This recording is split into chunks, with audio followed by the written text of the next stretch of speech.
ابی سفیان رضی اللہ عنہ اپنی بیوی کو جانتے تھے، وہ بڑی زبردست خاتون تھی۔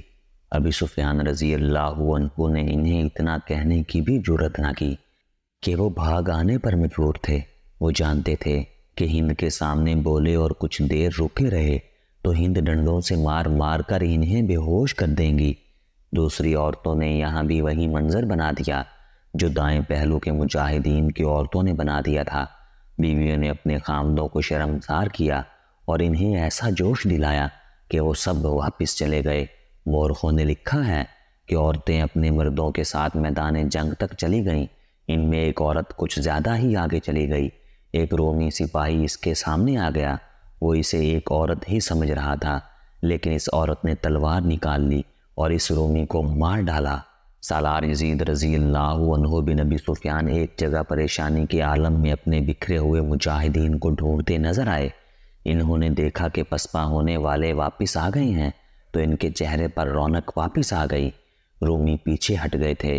یزید رضی اللہ عنہ نے اپنے دستوں کو بڑی تیزی سے منظم کیا اور جوابی حملے کا حکم دے دیا۔ ہند نے بہت ہی بلند آواز میں وہی گیت گانا شروع کر دیا جو انہوں نے احد کی جنگ میں اپنے قبیلے کو گرمانے کے لیے گایا تھا۔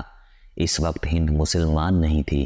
اس گیت کا لبلباب یہ تھا کہ ہم تمہارے لیے راحت اور لطف کا ذریعہ بنتی ہیں۔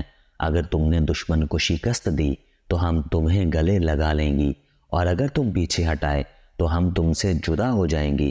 جنگ یرموک میں بھی ہند نے وہی گیت گایا۔ خالد رضی اللہ عنہ کی نظر پورے محاذ پر تھی۔ انہیں معلوم تھا کہ دائیں اور بائیں پہلوؤں پر کیا ہو رہا ہے۔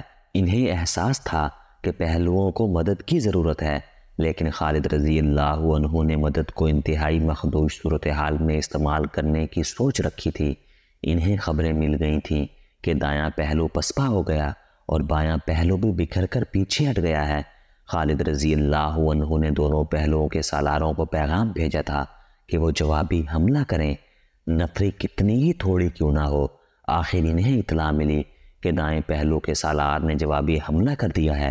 خالد رضی اللہ عنہ نے محفوظہ کے سوار دستے کے ساتھ متحرک سوار دستے کے کچھ حصے کو اس حکم کے ساتھ ادھر بھیج دیا کہ وہ دائیں پہلو پر رومیوں پر دوسری طرف سے حملہ کریں۔ اس وقت دائیں پہلو سے عمرو بن العاص نے جوابی حملہ کیا تھا۔ یہ تھکے ہوئے مجاہدین کا حملہ تھا جو نئے جوش اور ولولے سے کیا گیا تھا، لیکن نفری بہت کم تھی، پھر بھی حملہ کر دیا گیا تھا۔ اب وہ زندہ نہ جائیں، یہ رومیوں کی للکار تھی۔ اب بھاگ کر نہ جائیں۔ رومی نفری کے افراد پر ایسا دعویٰ کر سکتے تھے کہ وہ مسلمانوں کی اس قلیل سی نفری کو زندہ نہیں جانے دیں گے، لیکن اچانک ان کے پہلوؤں پر بڑا تیز حملہ ہو گیا۔ حملہ آور گھڑ سوار تھے۔ وہ نعرے لگاتے اور گرجتے آئے تھے۔ ابن الاس سوار دستوں کا سالار للکار رہا تھا، ہم آگے ہیں، حوصلہ قائم رکھو۔ عمرو بن الاس کے تھکے ہارے مجاہدین کے حوصلوں میں بھی اور جسموں میں بھی جان پڑ گئی، اور اس کے ساتھ ہی رومیوں کے حوصلوں سے جان نکل گئی۔ وہ اب دو طرفہ حملوں کی لپیٹ میں آ گئے تھے۔ وہ بوکھلا گئے۔ مسلمان سوار تازہ دم تھے۔ اس کے علاوہ وہ اپنے ساتھیوں کی بری حالت دیکھ کر اور زیادہ جوش میں آ گئے تھے۔ یہ انتقام کا قہر تھا۔ اگر دونوں طرف نفری برابر ہوتی یا دشمن کی نفری ذرا زیادہ ہی ہوتی تو دشمن کا بے تحاشا نقصان ہوتا اور وہ میدان چھوڑ جاتا، لیکن نفری کے معاملے میں رومی سیلابی دریا تھے۔ مسلمانوں کے حملے کا ان پر یہ اثر پڑا کہ وہ اپنی بہت سی لاشیں اور بے شمار زخمی چھوڑ کر پیچھے ہٹ گئے، لیکن بھاگے نہیں، بلکہ منظم طریقے سے اپنے محاذ تک واپس چلے گئے۔ ادھر مرکز یعنی قلب میں یہ کیفیت تھی کہ خالد رضی اللہ عنہ دشمن کی چال سمجھ چکے تھے۔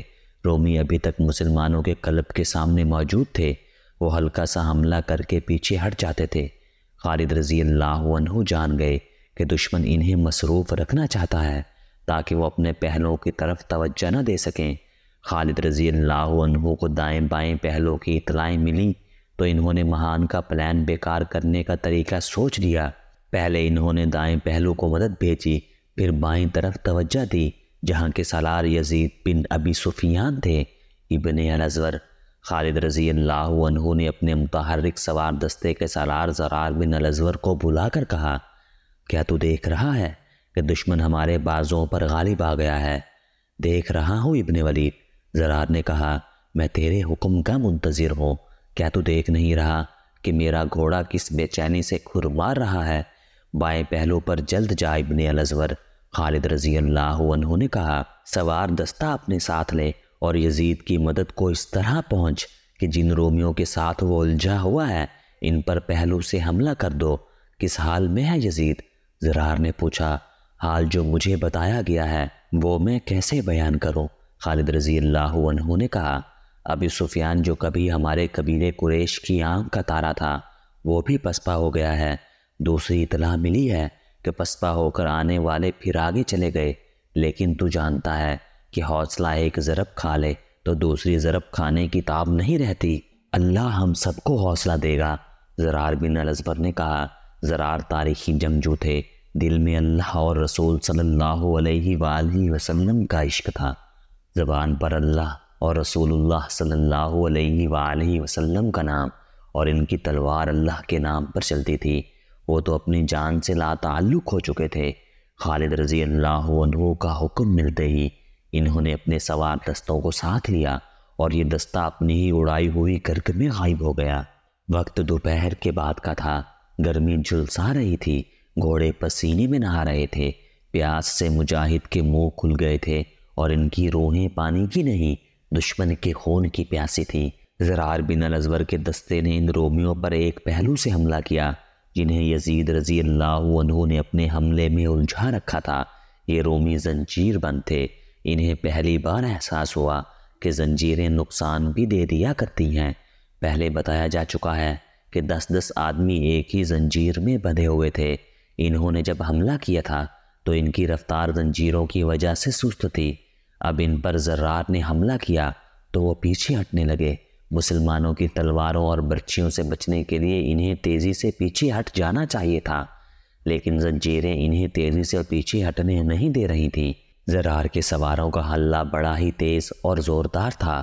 زرار بڑے ہی ذہین سالار تھے اور ان کے ساتھ ہی وہ اپنے ہی طریقے اور جوش سے لڑنے والے سپاہی بھی تھے۔ ان کی دلیری کا یہ عالم تھا کہ دشمن کی صفوں میں گھس جایا کرتے تھے۔ یہاں بھی انہوں نے ایسی ہی دلیری کا مظاہرہ کیا اور رومیوں کے سالار کو ڈھونڈتے رہے۔ انہیں وہ سالار نظر آ گیا، وہ دیر جان تھا۔ اس کے ارد گرد اس کے محافظ سوار کھڑے تھے، وہاں رومی پرچم بھی تھا۔ زرار اگر اسے للکارتے تو پہلے انہیں اس کے محافظوں کا مقابلہ کرنا پڑتا جو اکیلے آدمی کے بس میں نہیں تھا۔ زرار محافظوں کو نظر انداز کر کے ان کے حصار میں چلے گئے اور تلوار کا ایسا وار کیا کہ دیر جان کی گردن تقریباً آدھی کٹ گئی۔ پیشتر اس کے کہ دیر جان کے محافظ زرار کو گھیر لیتے، زرار وہاں سے غائب ہو گئے تھے۔ محافظوں میں ہڑ بوم مچ گئی، ان کا سالار گھوڑے سے لڑک گیا۔ 2 محافظوں نے اسے تھام لیا اور گھوڑے سے گرنے نہ دیا، لیکن اس کی زندگی ختم ہو چکی تھی، اسے اب مرنا تھا۔ وہ ذبح ہونے والے بکرے کی طرح تڑپ رہا تھا۔ اسے پیچھے لے جانے لگے تو وہ دم توڑ گیا۔ ادھر زرار ایک قہر کی طرح رومیوں پر برس رہے تھے، ادھر خالد رضی اللہ عنہ نے اسی پہلو کے اس مقام پر حملہ کر دیا جہاں رومیوں کا سالار گرگری تھا۔ زرار اور خالد رضی اللہ عنہ کے حملوں نے رومیوں کا زور توڑ دیا۔ زیادہ نقصان ان رومی سپاہیوں کا ہوا جو زنجیروں سے ایک دوسرے کے ساتھ بندھے ہوئے تھے، وہ تیزی سے پیچھے نہیں ہٹ سکتے تھے۔ اس جوابی حملے کا اثر یہ ہوا کہ رومی پیچھے ہٹ گئے، لیکن یہ پسپائی نہیں تھی، وہ محاذ یا خیمہ گاہ تک چلے گئے۔ ان کا نقصان بہت ہوا تھا، لیکن ان کے پاس نفری کی کمی نہیں تھی۔ مسلمان فوج پر یہ اثر ہوا کہ ان کا حوصلہ اور جذبہ بحال ہو گیا اور ان میں یہ احساس پیدا ہو گیا کہ اتنے بڑے لشکر کو پیچھے ہٹایا جا سکتا ہے تو اسے شکست بھی دی جا سکتی ہے۔ اس روز مزید لڑائی نہیں ہو سکتی تھی کیونکہ سورج غروب ہو رہا تھا۔ وہ رات بیداری کی رات تھی۔ مسلمان عورتیں آگے جا کر لڑنے کے لیے بےتاب ہوئے جا رہی تھیں، لیکن ان کے لیے دوسرے کام بھی تھے جن میں فوج کے لیے پانی فراہم کرنا اور کھانا پکانا تھا، اور اس سے بھی زیادہ اہم کام زخمیوں کی مرہم پٹی تھا۔ عورتیں زخمیوں کے زخم صاف کرتیں اور ان پر پٹیاں باندھتی تھیں۔ ان کے انداز میں جو خلوص اور جو اپنائیت تھی، اس سے زخمیوں کے حوصلے اور زیادہ مضبوط ہو گئے۔ ان میں جو اگلے روز لڑنے کے قابل نہیں تھے وہ بھی لڑنے کو تیار ہو گئے۔ مجاہدین رات کو اپنے ساتھیوں کی لاشیں ڈھونڈتے اور پیچھے لاتے رہے۔ کچھ زخمی بے ہوش پڑے تھے، انہیں بھی انہوں نے ڈھونڈ کر اٹھایا اور پیچھے لے آئے۔ ادھر مہان نے اپنے سالار کو اپنے سامنے بٹھا رکھا تھا۔ میں شہنشاہ ہرکل کو کیا جواب دوں گا؟ وہ سخت برہم تھا۔